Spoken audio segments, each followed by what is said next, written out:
बहुत बड़ी बात।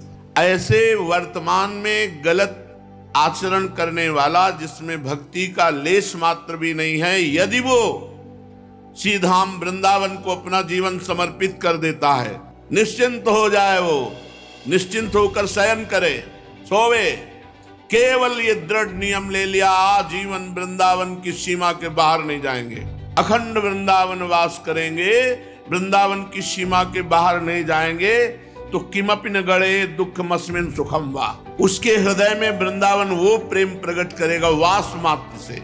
जो केवल दृढ़ वृंदावन वास का नियम ले लेता है, तो वास मात्रं च नित्यम ज्ञात्वा सर्वत्र मोक्षा अवधि न खलु सुखम क्वापि नैवासि तस्य, उसके हृदय में वो सुख जागृत करता है वृंदावन जो मोक्ष में सुख नहीं है। इसीलिए श्रीपाद कह रहे वर्तमान में पापाचरण करने वाला, भक्ति का एक लेश मात्र भी जिसके हृदय में नहीं है, वो भी वृंदावन का अखंड वास स्वीकार कर ले, तो निश्चिंत हो हम सयानाव, अपने कल्याण के लिए तुम निश्चिंत हो जाओ, क्योंकि तुमने परम पावन महामहिम श्री वृंदावन धाम का वास स्वीकार कर लिया। उसमें ऐसी भागवती की स्थिति आएगी कि कोई भी दुख उसे परास्त नहीं कर सकता। ये हम आपको श्रीधाम वृंदावन की अनुभव गम्य महिमा कहते हैं कि कलह कलेश न व्यापै ईठा, ये ठौर विश्व ते न्यारी, नागरी दासी जन्म जितायो, बलिहारी बलिहारी हमारी सब ही बात सुधारी। चाहे जितना बड़ा रोगी और कष्ट से पीड़ित हो, श्रीधाम वृंदावन में आ जाए और निष्ठा ले ले कि मैं मरूंगा तो यहीं, तो उसे कष्ट परास्त नहीं कर सकते। हम ये नहीं कहते कि उसको बिल्कुल पीड़ा नहीं होगी, पर कलह कलेश न व्यापै ईठाए, ठौर विश्व ते न्यारी।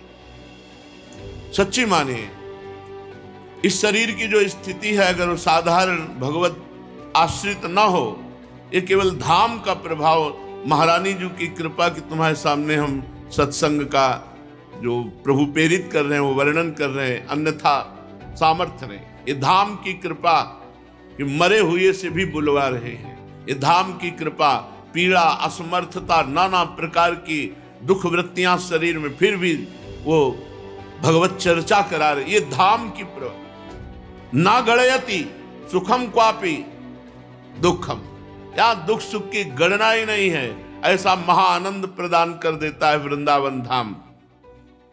संतापम नेति चेता कथमपि, ये और बड़ी बात, अगर यहां आपने जीवन अर्पित कर दिया है और आपसे कोई बड़ा से बड़ा अपराध बन जाए, तो आपको जला नहीं पाएगा, आपको तापित नहीं कर पाएगा, वो आपको थोड़ी देर में ही प्रायश्चित करवा देगा।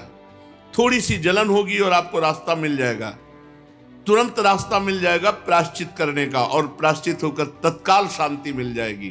कह रहे संतापम नेति चेता कथमपि, कभी यहां चित्त जलेगा नहीं। अगर जल रहा है तो आप आश्रित नहीं हो, दृढ़ आश्रय हो जाए तो जलेगा नहीं। आश्रय का मतलब समझते हो कैसा होता है? बिका हुआ पुरुष, बिके हुए की स्वतः कोई इच्छा नहीं होती, मालिक का हुक्म जैसा वैसा वो चलता है। बिक चुके हैं हम श्री लाडली जी को, श्रीधाम वृंदावन को, अपने को बेच दिया है। जैसी रूप लाल हित हाथ बिकानी, तो निधि पाई मन। बिके हुए पुरुष का मतलब खड़े रहो, खड़ा है। देखो इस समय दिन है, उसको रात दिखाई दे रही, लेकिन वो कहेगा हाँ दिन ही है। मालिक बोल रहे हैं दिन है तो दिन है। हमारी आंखें रात कह रही तो हमारी आंखें गलत है, लेकिन वो गलत नहीं बोलेंगे, दिन ही है। हृदय में हमारे कोई संकल्प नहीं, कोई विकल्प नहीं, केवल बिका हुआ। अरे कितना आनंद में जीवन। न गणयति सुखम दुखम, कौन गणना लौकिक सुख दुख की करे, जब परमानंद प्रभु की शरण में, धाम में अपने जीवन को न्यौछावर कर दिया। अहंकार ही सुख दुख का भोक्ता होता है, जो मन से मिलकर के सुख दुख का अनुभव कराता है। और जब अहम ही समर्पित हो गया तो सुख दुख किसको?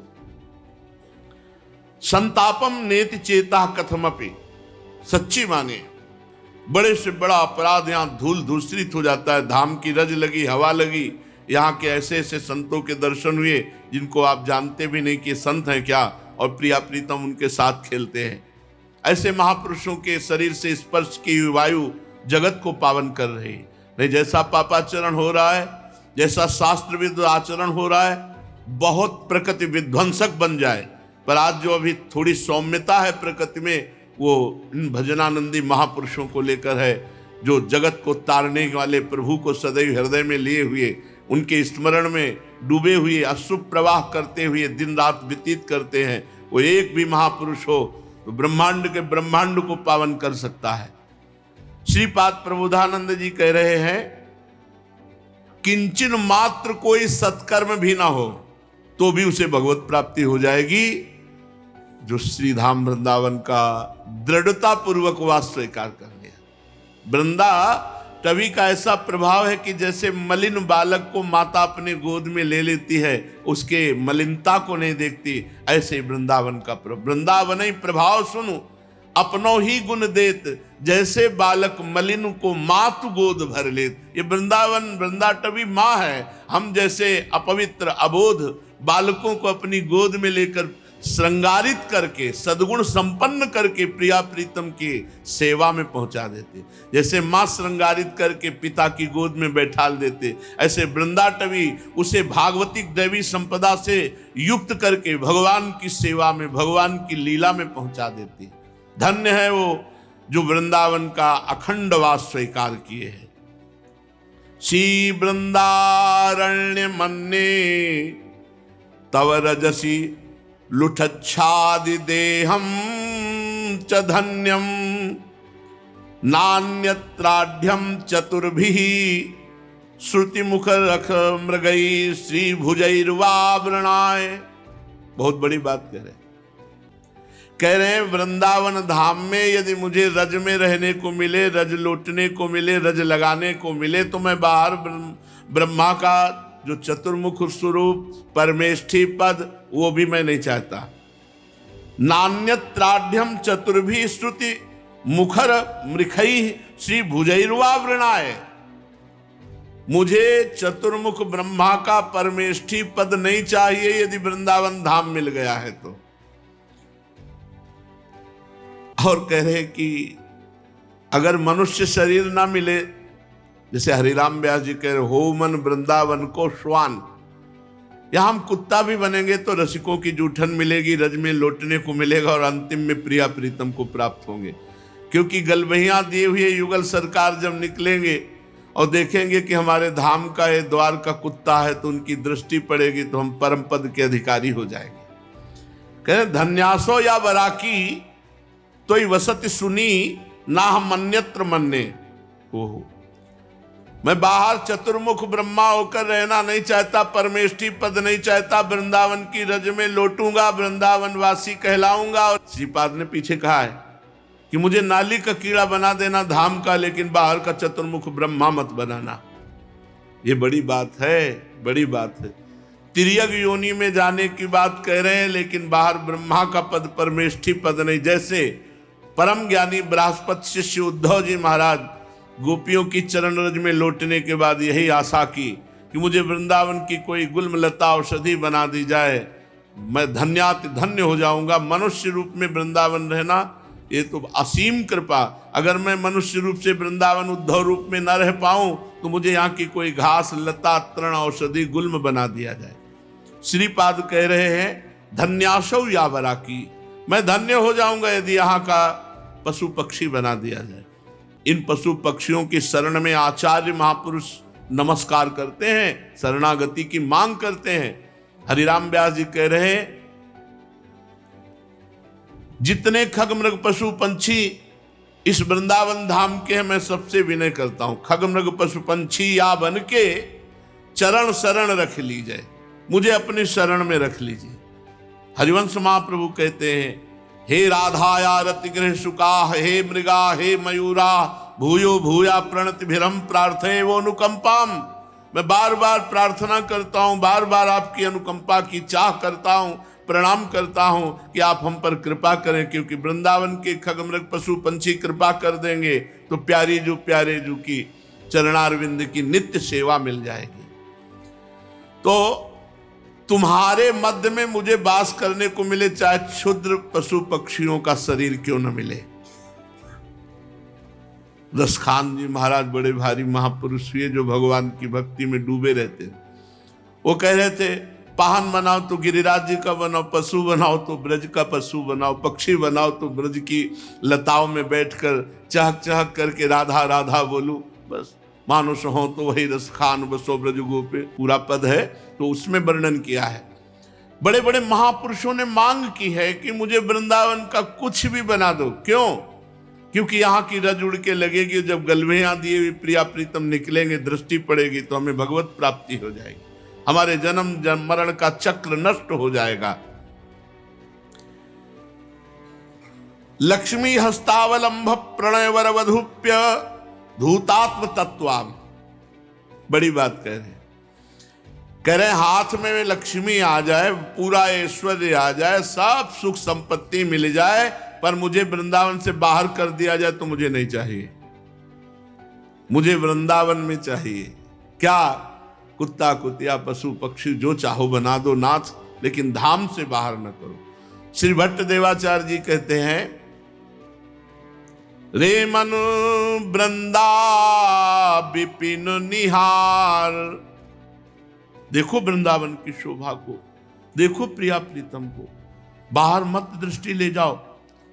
विपिन राज सीमा के बाहर हरि हूं को न निहार। कैसी बात करें भगवत साक्षात्कार करने की। अगर हरि भी बाहर खड़े हो तो आंख मत डालना, सीमा के अंतर्गत देखना। रे मन वृंदा विपिन निहार, यद्यपि मिले कोटि चिंतामणि तौ न हाथ पसार। जय श्री भट्ट धूलि धूसर तन यह आशा उर्धार, धूलि धूसर तन। ये वृंदावन की रज में हमारा शरीर ऐसे लौटता हुआ, राधा राधा पुकारता हुआ शरीर छोड़े, बस काम बन गया। हमें वृंदावन के बाहर दृष्टि नहीं डालनी, वृंदावन में विराजमान प्रिया प्रीतम की चरण रज में तड़प तड़प के राधा राधा बोलते हुए शरीर छोड़ना है। महापुरुषों ने दिव्यता देखी वृंदावन की, तभी कह रहे कि यहाँ हाथ में श्रेष्ठ लक्ष्मी आ जाए, वैभव, कि चलो भाई बाहर हम इतना वैभव देते, इतना नहीं। निष्ठावान पुरुष प्राण त्याग सकता है, निष्ठा नहीं, ये धाम निष्ठा है। प्राण त्याग, यद्यपि मिले कोटि चिंतामणि तौ न हाथ पसार। चाहे जितना बोले, फिर बिना पैसे के वृंदावन वास बड़ा कठिन है। नहीं, बिना निष्ठा के वृंदावन वास कठिन। पैसा तो मारा घूमता है, आपकी निष्ठा नहीं है। आपने जैसा सोच लिया वैसे ही आपको जीना पड़ेगा। जैसा जीना वैसा सोचिए, जैसा सोचोगे वैसे जीना पड़ेगा। आपने सोच लिया कि बिना बाहर जाए मेहनत करके लाए काम नहीं चलेगा। आपने सोच लिया मैंने जीवन प्रभु को दे दिया, चाहे भूखे रखो चाहे खूब छकाए रखो, ये आपका विषय। जोई जोई प्यारो करे सोई मोई भावे। फिर देख लो जीवन कैसा चलता है।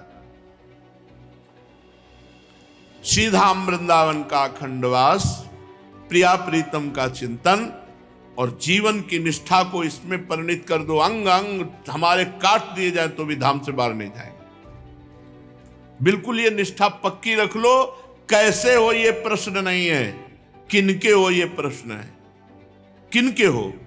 जगत के हो, शरीर के हो, शरीर संबंधियों के हो, या प्रिया प्रीतम के नाम रूप लीला धाम के हो। बस तभी कहा वर्तमान में पाप करने वाला भी, जिसमें भक्ति का लेस नहीं है, सत्कर्म का लेस नहीं है, उसने अखंड वृंदावन वास स्वीकार कर लिया तो निश्चिंतो हम शयाना, निश्चिंत होकर शयन करो, तुम्हें निश्चित भगवत प्राप्ति हो जाएगी। ये हुई धाम निष्ठा की बात।